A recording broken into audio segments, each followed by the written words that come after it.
सोलापूर जिल्ह्यातील पूरस्थिती अधिक गंभीर होत असल्याने मदतीसाठी कोल्हापूर जिल्हा प्रशासनाने पुढाकार घेतलाय।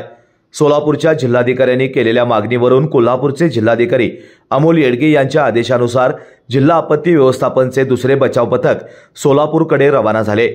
या पथकात 20 जवानांचा समावेश असून सोबत 3 रबर मोटर बोटी तसेच आवश्यक जीवनरक्षक साहित्य घेऊन हे जवान 26 सप्टेंबरला रात्री 10 वाजता सोलापूरकडे रवाना झाले।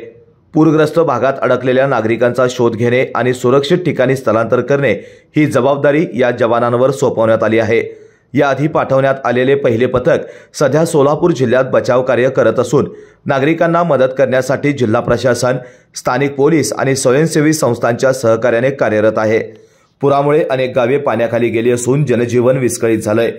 नागरिकांना वेळेत मदत पोहोचवण्यासाठी राज्य आपत्ती व्यवस्थापन प्राधिकरणाच्या देखरेखीखाली हे बचाव कार्य सध्या सुरू आहे। अशाच नवनवीन अपडेट पाहण्यासाठी आमच्या केके न्यूज चॅनेलला सबस्क्राइब करा।